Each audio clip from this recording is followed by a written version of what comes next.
लेकिन ये समाज में कुछ ऐसे दरिंदे, कुछ ऐसे दोगले और कुछ ऐसे छोटी सोच के लोग रहते हैं जिन्होंने हमेशा बेटियों को प्रताड़ित करने का काम किया है।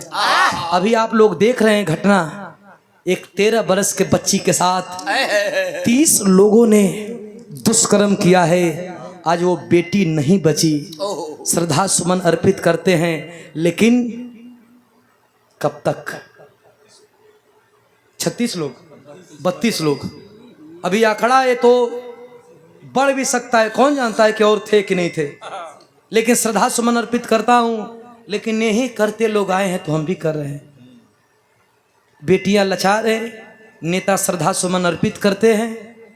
2-3 दिन कोई कुछ लिखेगा, उसी को कॉपी पेस्ट करके आप भी डालेंगे, हम भी डालेंगे।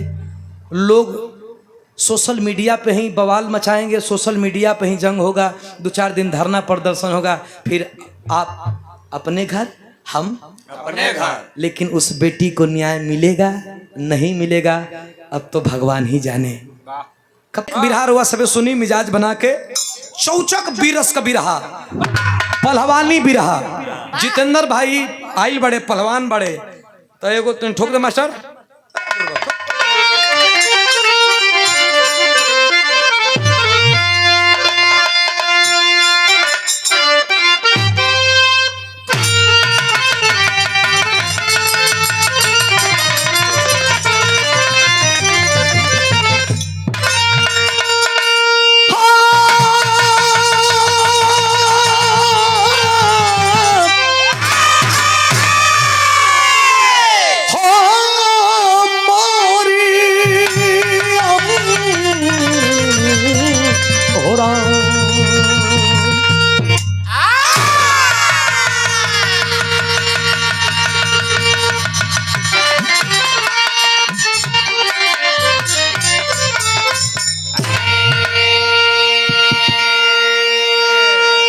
ढोलक भी सही है, हारमोनियम भी सही है।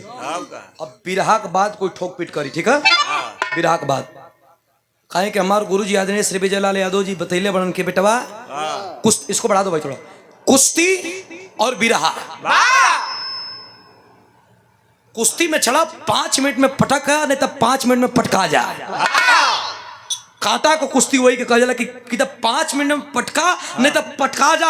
आधा घंटा में लसरैले कोनो मतलब, आधा घंटा तो छेकौल होला, अच्छा भाग के लड़ा तो 5 मिनट में पता चल जाई। ये हमारे उस्ताद का लाइन है। कैसे मास्टर?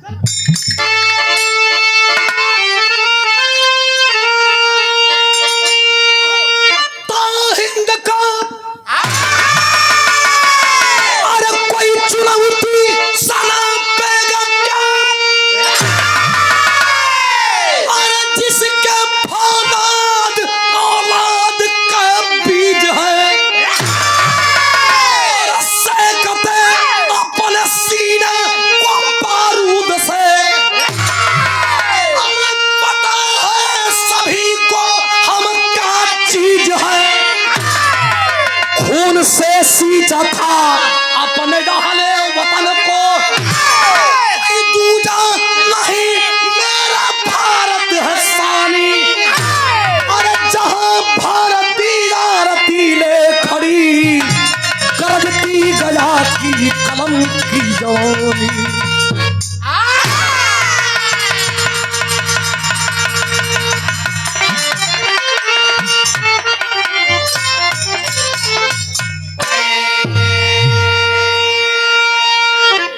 आदमी रहता तो समझाऊ देती, ये फतिंगा के का बताएं कि मैं घुसो थे मैं कुछ नहीं मिली। साला तंग कर दिया है यार, है साला खट मिट कुछ नहीं है। ए भैया, जहां भारती आरती ले खड़ी, अरे गरजती गया की कलम की जवानी। सदी में महानायक और सदी में वीर और सदी में वीरांगना कभी कभी पैदा होते हैं। और जो कभी कभी पैदा होते हैं उन्हें बताया जाता है उनकी जवानी कैसी है, उनकी फितरत कैसी है। मर्द एक बार जन्म लेता है और एक बार मरता है। दिन भर में मऊगा 15 बार जन्म लेना, 20 बेरी मरेला। और वाली का टुकड़ा बा किसे रजा।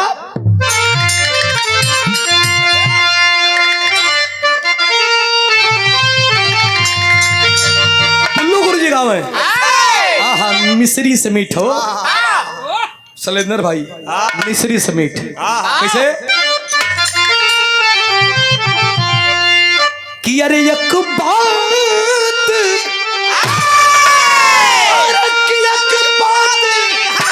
मोरी सजी अरे गठियाला चुन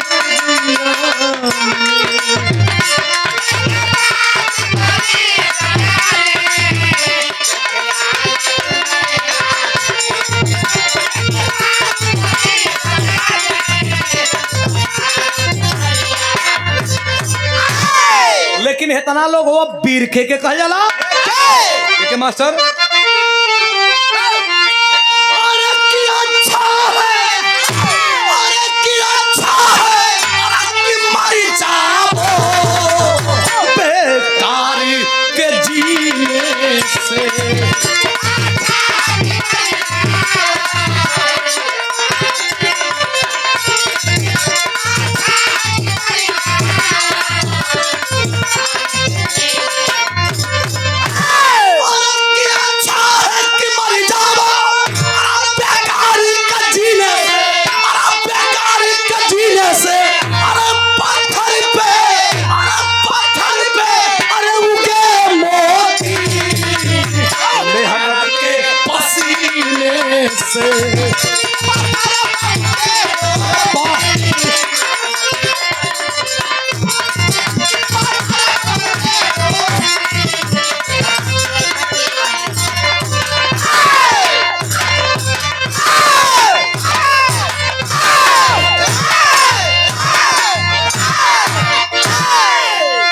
पहलवान हरा पे कूदा था सुना वो तो हर खुदले हम पैसा ना बढ़ाई भाड़ा रोज बढ़ाओ कहत जितना तय करके ले आई उतना ही दे उससे एक पैसा बेसी नहीं दिया, हालांकि आपने मेहनत किया है। हाँ तो कुछ कम दिया जाएगा आपको। नहीं कम नहीं दिया जाएगा, आपको तारीफ है। बस बस बात कम बात कम बात कम बिरहा होकर तो बात कम उतने बस कट के निकल जाएगी। हिंदुस्तान गुलाम रहा। एक बात साहब, जितेंद्र भाई है कि नहीं? कहाँ गए जितेंद्र भाई? कहाँ गए?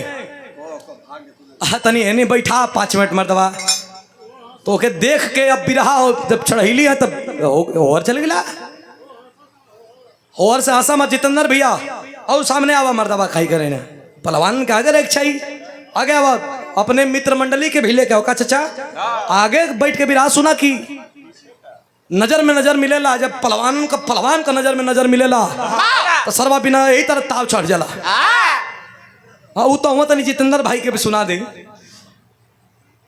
देश गुलाम रहा है। अच्छा अंग्रेज तब भी कहते थे अब भी कहते हैं, पता है क्या कहते हैं? क्या? India is a poor country, मतलब गरीब देश है। साला गरीब देश है ये इंडिया है। ये समय समय पर अपन बहन भी है आ जाना कुल लूट कर ले गए। जब हमन गरीब भैया तो भैया जाइला तोरे कौन काम है? बिना एकरे तोरे नाश्ता पानी चलेला नहीं। ये कुलैबा करी। हाँ देश गुलाम रहल तो एक मनबड़ू किस्म का पगलाट किस्म का अंग्रेज आइला। अंग्रेज घूमे लगल तो देखत का है कि भोजन विहीन हुआ कुल खाना ना मिलत है, लेकिन हुआ पनीदार। बैठ गए लखनऊ में। लखनऊ में बैठ करके 5 पत्रकारों को बुला करके बोला रे जरा लिखो तो। 2 पैक मार करके बोला रे थोड़ा लिखो तो। साहब क्या लिखना है? लिखना है कि मैं एक विदेशी पहलवान बुलाऊंगा और लड़ना है भारत के लोगों को जकरा में ढेर ताकत हुई वो लड़कर के इनाम जीत ले। ये पटकियों के इनाम दिया आज ये पटकाइए साहब हो के पत्रकारवा का मतलब ये लिख देना कि ये पटकाई होकर गर्दन कटा जी कर ना ना ना ना हम ना आई हम गर्दन लेके का कर तब कहना ये पटकाई जरा घर में बहन जवान हुई वही बहन के जांग पर बैठावल जाई। जरा घर में बेटी जवान हुई ये बेटी के जांग पर बैठावल जाई। गुलाम रहल देश तब बन भैया। इतना पंच परमेश्वर हुआ आज के वो गरीब से गरीब अमीर से अमीर कह दे कि तोरे बहन बेटी के अपने जांग पर बैठाई वो भरल सभा में राख लगा के आदमी जिभिया ना खींच ले, लेकिन वो घरी बोले का भी अधिकार ना रहे। आदमी चुप रहना। पेपर पत्रिका में बात आई आई बनारस का धरती पे हाँ बनारसी पहलवान निरंजन यादव पढ़ करके पेपर और जा करके गर्मी के दिन में ओढ़ के चदरा सुत गए। यही ज्योति जैसन एक बिटिया रहलो करे घर में 16-17 बरिस का, नाम रहल अनीता। जाके अपने बाप के जगावे लगले, बाबू जगव्या। जब जगलस तो वही कम्बल में रोवत रहलन बाबू। कलश कहो बहरवा कोनो अंग्रेज दोगला लल कर ले, तू कम्बल में रोवत हुआ। अरे तोरे लाज ना लगत बा। कला बेटी रोवे का कारण यह हो क्यों मां। प्लीज हेलो भैया भैया भैया भैया तनी अरे अरे अरे तनी अरे ना ये मुँह बैठे के बानो। यही तो रामनगर में बहुत रहल रामलीला आहिर हुई। हाँ काम बिगाड़ दे लोगन। लक्ष्मण के शक्ति बांध लग गई, राम रोवत रह बैठ के। दूगो यही रंगवे बैठा रहा, उनके रोइला गैला से कोनो मतलब ना है। सब लोग रोवत बाबू बतियाओं से कहबिया तोहर भैंसे लागे ले तो बता हाँ भैया तो तुहार कल सुनाई भैंस लड़ा गई, बचवन के दूध को टूटी पड़ गई। उन लक्ष्मण के शक्तिमान से कोनो मतलब ना, उनको भैंस लड़ा गई रहल। वैसे लड़ा ना हाँ तो ये तनी विराट सुना लोग ना अपन के सुनावल जाता। भैया हो लड़किया का बात सुन करके बाप रोवत रहना। कहना रे रोवा का कारण विदेशी पहलवान ना पगली, रोवे का कारण यह कि पटकाए ओला के कुल गर्दन ना मंगले हम, पटकाए ओला के बहिन बेटी मंगले हम। ए बेटी अरे कबो कबो बड़ियार पहलवान भी बिछली खा जालन। दंगल मतलब बिछली का खेल, जरूरी ना कि बड़ी जोर हुए पटकी। अगर एगो गलत दाव लग गई ना बेटी इज्जत नीलाम हो जाई। तोर माई जब तोके जन्म दहलस तो यही आचर में हमरे डाल के कलस कि आज से तू ही एकर बाबू तू ही एकर माई, यही कह के मर गई। बड़ा प्यार से तोके लालन पालन भइले बेटी। लड़किया बेग दल अच्छा कलश की हमार प्यार से लालन पालन भयल और लाखों करोड़ों बेटिन का इज्जत लूटल जाला और देश में केहू को बहन बेटी का जिया का अधिकार ना का। पहलवान का बेटी है तो हमारी इज्जत बच जाई और केहू को बहन बेटी। ललकार के एगो बात कलश संजीत भैया, बिरहा में ज्योति बहुत धुन होला लेकिन है धुन का सबाब है, धुन का कसौटी है, धुन का शैली देखी है। ये हमारे गुरुजी जवानी में गए रहा, हालांकि हमारे उस्ताद बहनों जवाने हुआ लेकिन कैसे गए रहा कैसे मास्टर।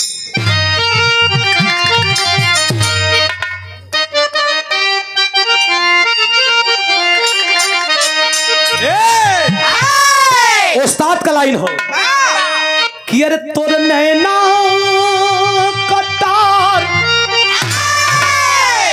हो, तोर नैना कटार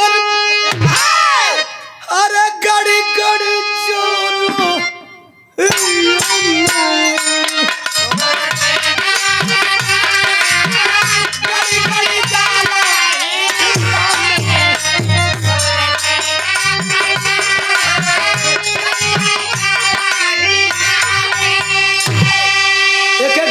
बुल्लू उस्ताद गावे कहा कि बूढ़ावा बेईमान, बूढ़ावा बेईमान अरे मांगे करैली को चोखा।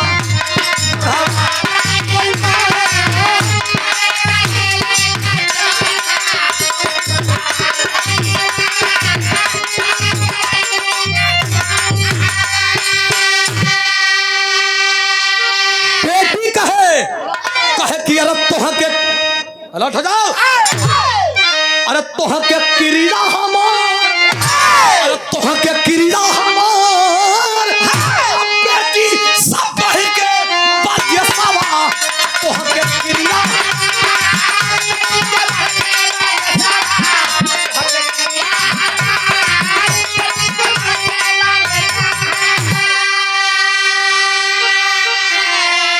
कहे अरे लंका दहन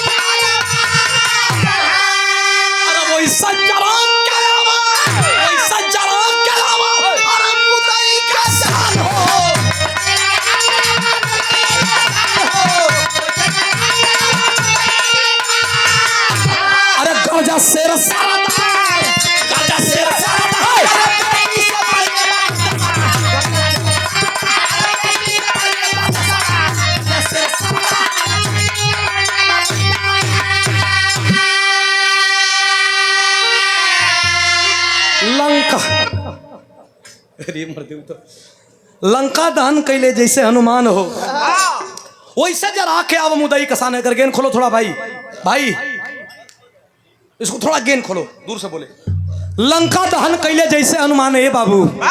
अरे कोनो विदेशी ताकत आके हिंदुस्तान का पानी के चैलेंज करिए हिंदुस्तानी बर्दाश्त करिए हिंदुस्तानी मरल पसंद करी हाँ लेकिन केहू कहेंगे झुकल पसंद ना करिए। अरे बेटी जब रोम रोम में बारूद भरत बा बाबूजी एगो बात सुना का कहे मास्टर टेरी का भाव। अरे सड़क जरा जातन की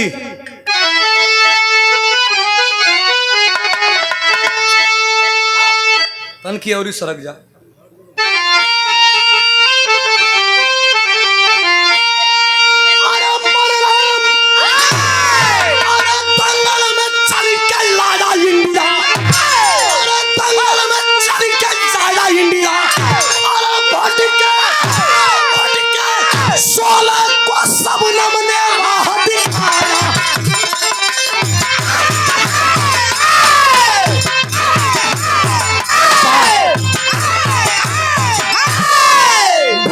सोलह को सबनम ने राह दिखाया दंगल में छल के आया इंडिया बोलिए तो चौचक बना के बोल धला तो गोली से भी बेहतर होला। अब बोलिए तो अरे हाय हाय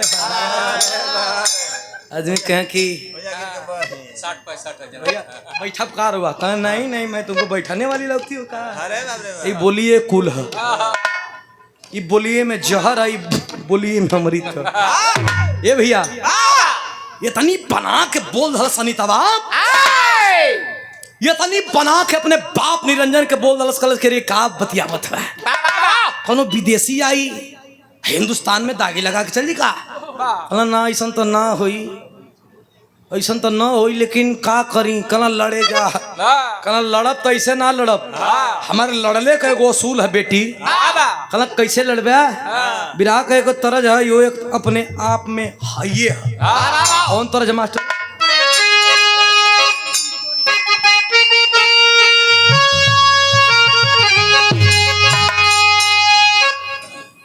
साला कपारे पर चढ़ रहा है ए भैया इ तरज के कम मजा आवेला सुने में जब बिरहा हमारे गुरुजी का होखे और साथ में बिरहा नंदलाल रवि का होखे अरे मजा तब आवेला राजा कटाक छोला कैसे कैसे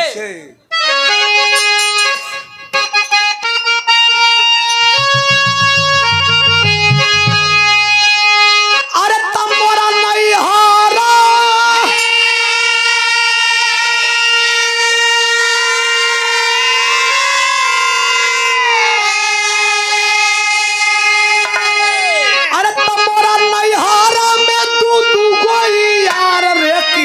संगे ना रहागो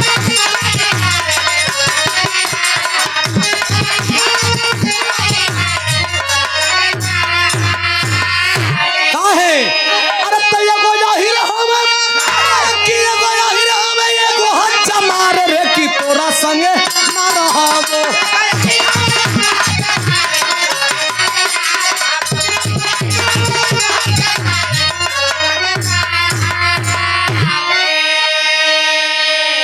सबका सम्मान है हरो मुकदमा से तो डराए के नबा कैसे मास्टर इतना पंच परमेश्वर हुआ लेकिन जाति सूचक ना होके लेकिन मनोरंजन तो मनोरंजन है। ए भैया कालस जवान के रे बेटी हम जाई लेकिन ऐसे ना जाई कैसे जाई बताओ बा कैसे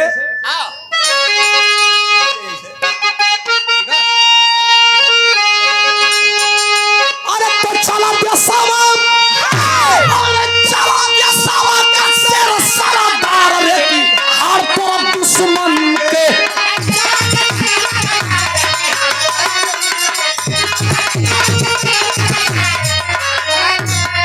कहे कर के करके तना दूधावा पियले बड़ी माई आज ये हीरा नामा न जाई फरियाई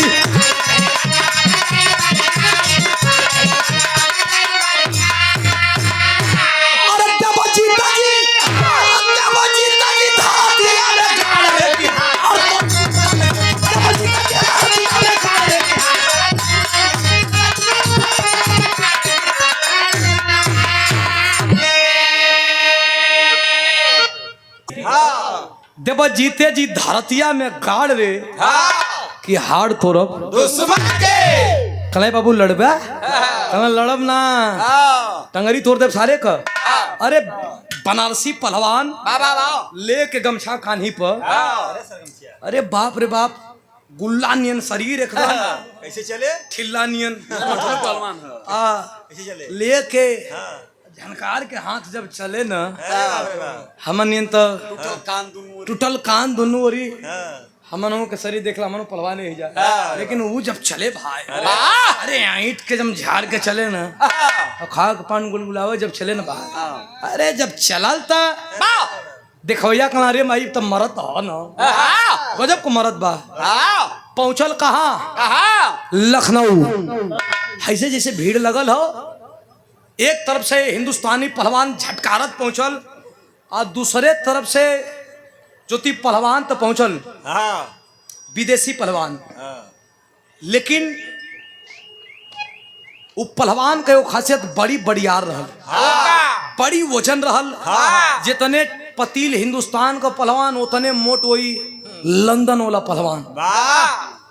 लेकिन ये तो फरहर रहल केरो चल भैया। वो जब चले 5 कदम चले तो ओकर लग ये काज। वो पहलवानवा जब वहीं चले 5 कदम चले तो फिर वो रुक जा, जाम हो जा शरीर।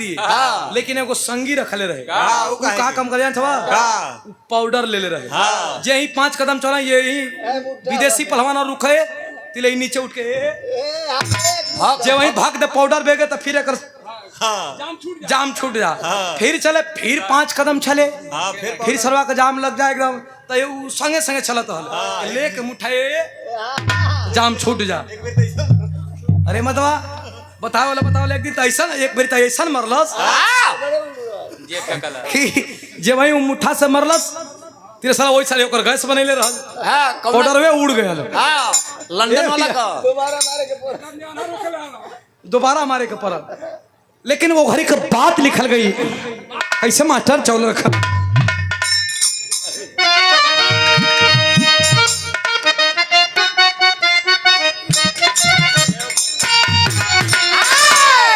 तरजिया वो है बा, अरे गोरिया दिन भर कई के कटिया लेके सजिया का सिलबटिया पिसया ना मसूदना सैया बेदर्दी कटिया करावे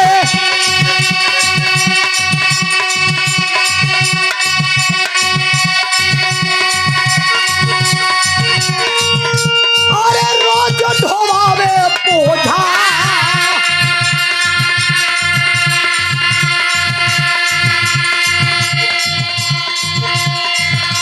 अरे रतिया का कहला मन की गोरिया दुल्हा माने नहीं कहना ओला साले साल ललनमा चार उतरल जाएंगे।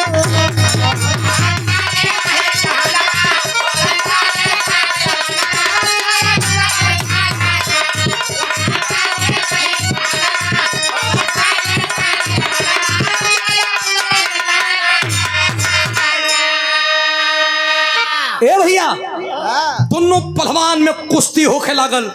जब कुश्ती होके लागल तो देखा सबसे बड़ा इंटरेस्टिंग बात सुरेश ही तो के बतियावे के समय ना मिल रहा है। चलो तू हेरा के बैठा हमारी ओरी मर्दे ही बहुत जरतु आदमी हो।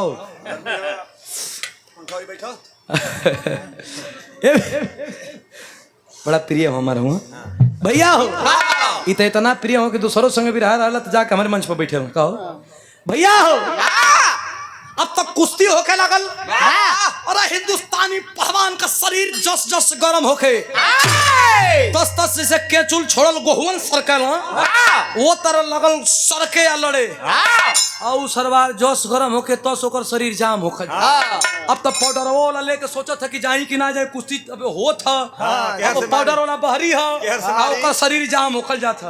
अब केहर से जाई कब जाई पानी लेके जाई कि तौली लेके जाई कि जाई कोई में बेग दे बड़ा फेरा में पड़ल। तब गोहन लगल सरखे और लगल जाम होकर शरीर मोट शरीर रहल मटकी मटकी जंघा तो जाम न हो गयल पाउडर न पाउडर पहुंचत बा न ओकर जाम छूटत बा छूटत बा, लेकिन वो समय का बात लिखल गई किसे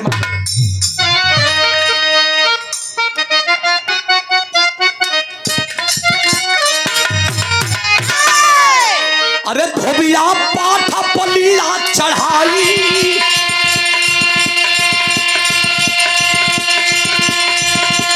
अरे धोबिया पाठ पलिया चढ़ाई, धोबिया पाठ पलिया चढ़ाई, चकरी जैसा रहा नचाई, धोबिया पाठ पलिया चकरी जैसा रहा नचाई, हो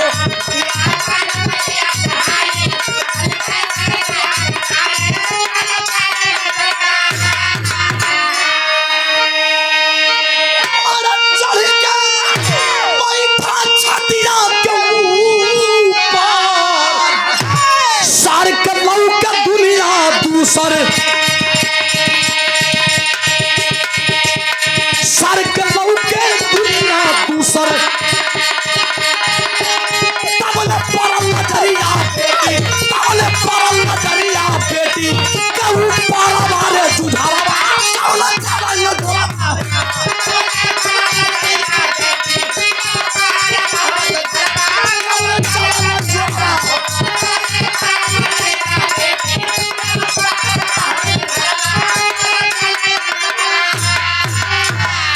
कुश्ती तो बड़ा कांटे को होत बा। प्रमाण मिलल कि 24-25 मिनट कुश्ती हो गई। अरे जैसे सिखुआ का लकड़ी होला, शीशम का लकड़ी होला, तेल पियावन लौर होला, चम चम चमकाता, जैसे शरीर में गर्मी पावे, चम चम चम चम सरका लागल हिंदुस्तानी निरंजन। आज जहर से पावे वहर से झटकार दे, जब चारों खाना झटकार दहलस दोगलवा दोगलई कर दिलन। एक लौती बेटी अनीता को ला करके और ये अखाड़े के कोने में खड़ा कर दिए, पान करके और जंग जब उठा के पटके का कोशिश करत हती, ले मूड़ी नीचे कैलस, अपने बेटी के देख लस। यही बदे लड़े ली है, यही बेटी हमारे सामने आ गई, मतलब समझ ना पावत है। लागल अपने बाँ के धीरे धीरे छोड़े, अपने बाँ के धीरे धीरे ढील करे लागल। हिंदुस्तान का आदमी सोचना कि अबले जवान पटकत पटकत कैसन शरीर छोड़े लगल। का हो गई? कई रिश्वत तो ना ले ले हा। ये कोने में से लड़की देखलस कि पटकत पटकत हमार भाव पटकाए का तरफ चल रहा। का बात बा? कल खबरदार, खबरदार, पटकैबा का हो? पटकैबा का? जब इतनी बात करस कि पटकैबा का, तब तक मैं पब्लिक और के बोलत था, लड़की बोलत बा। कला सुना, पटकाए से पहले पटकाए के पटका जी है, लेकिन एक बात कही हमार बाबू, एक बात कह दी हमार बाबू, तब पटकैहा उ लड़की कहाँ खटबडियाइल बा, अपने बाप से एक बात कहत बा। का कहत बा मास्टर?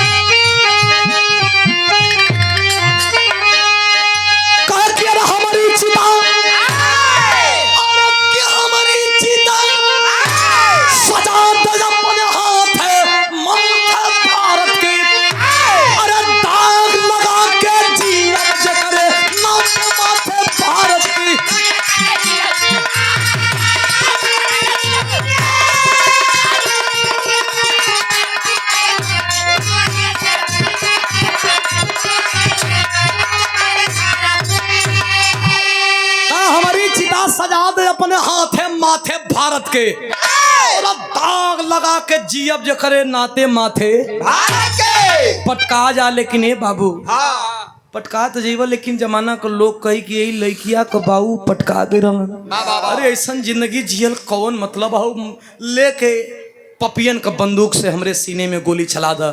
जब इतनी बात वो लड़की कहती है, बाप अकड़ करके और 2 कदम पीछे हट के एक बात कहता है, क्या? अरे बेटी जब धक्कारी है, बड़ा है शेर हो, पटक के चढ़ गया छाती ऊपर, अरे कई पहलवान के ढेर हो। मैना सड़हमन नियन उखाड़ के जब चलल न, लगल मैना ये, अब कुछ कह अब तो नहीं, वो कहे अब इतने तोपले ढापले कहत हई हाँ कि जब उरूज के जब चलल मैनन सड़वन मूड को सिंग लगैलस आ उठा के अंग्रेजी पहलवान के उठा के मोड़ के गोड़वा ये छतिया पर रख दल। अरे ओई दे जब कैला ना हिंदुस्तान का आदमी 4 आना 8 आना 1 रुपया वही तो रहल ना औ कगजवा वाला रहल पूरा फाड़ भर दलम गजरा माला लेके लगना कान पर बैठा के छगोठे आई चिन्नी के बोरा नहीं वही अखाड़े पर पड़ल तिले पाउडर वाला पहुंचल जरूरत तो पटकैला के बाद पाउडर वाला पहुंचल बेगी करस के वे साल क्या बेगेगा रे साले अब क्या बेगेगा हमारे जाफ है आई अब क्या पाउडर बेगेगा साला वो डंडा छिड़क के चला गया तू पाउडर के फेरा में पड़ा है। जब ये तनी बात हिंदुस्तान का जवान लेकर के कानी पे घूमत हमन और जब कानी पे घूमत हम यही मौका का फायदा उठा के अंग्रेजवा लड़किया के लेके 9-2-11 हो गया देखा था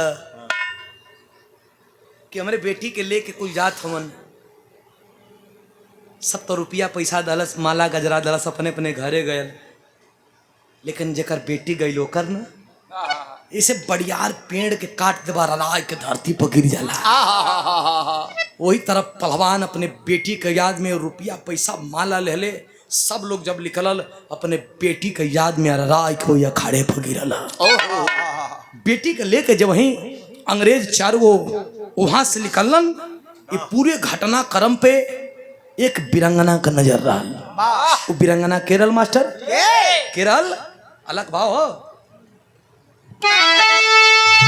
कनकी साउथ सरजीत मजा आ जाए।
समय बड़ी चर्चा में रहल अंग्रेजन के बीच में पता लगावत रहली कि हिंदुस्तान में का होता है। अंग्रेजन के बीच में रोक करके सामने खड़ा भइली तो घरी इतना तपाक रहल भैया कि झांसी का नाम सुन के जितना आदमी पराए भरना पराए भैला ये बचल भाले का और तलवार का नोक पे जैसे गाजर मुरई के काटल जला अरे रेत के क्लियर कदली की लगल अनितवा थर थर कापे ए माई हमहू के मरबू का कल नारे पगली तो के मारब नहीं तू तो वो कोहिनूर है कि अपने बाप को प्रेरित कर दिया कि लड़ो पिताजी, हमारी इज्जत की परवाह मत करो, मैं तुम्हें गले से लगाऊंगी। कलश के गले से लगेबू तो हमर बाऊ पता न जियत हवन के मर गईलन, तेने उनके भी बुलवा दा। भेजवा करके बग्गी और निरंजन को बुलवाया गया। जब निरंजन देखे झांसी वाली रानी को पहचान गए, हमार बेटी का इज्जत बचैलू है, एमा इज्जत बचाई क्या चाहिए, खाली जो मांगब सो दे दोगे। निरंजन कहला कि जान मांगा जान दे दे, कहला जान ना चाहिए। झांसी वाली रानी कहली कि जान ना चाहिए, तुहार लड़की चाहिए। कहला मतलब हम ना समझे थे, एक तरफ हमारी बेटी के अपने जान बचाई और दूसरी तरफ हमारी बेटी चाहिए, मतलब क्या है। कहला रे पागल, ये 16 है और 16 को घर में नहीं रखा जाता है, पूरी बस्ती जल जाएगी। इसे हमारे तरफ भेजो, इसकी जवानी का इस्तेमाल किया जाएगा, इसके विवेक का इस्तेमाल किया जाएगा, हमारे किले में शास्त्र और शस्त्र दोनों का ज्ञान दिया जाएगा। अरे इतनी बात जब सुनना निरंजन पहलवान, कहना बेटी के जा झांसी वाली रानी का पैर पकड़ ला, पैर पकड़ ला। जब वहीं उठा करके अपने हृदय से लगा करके झांसी एक बात कहती है। क्या कहती है मास्टर?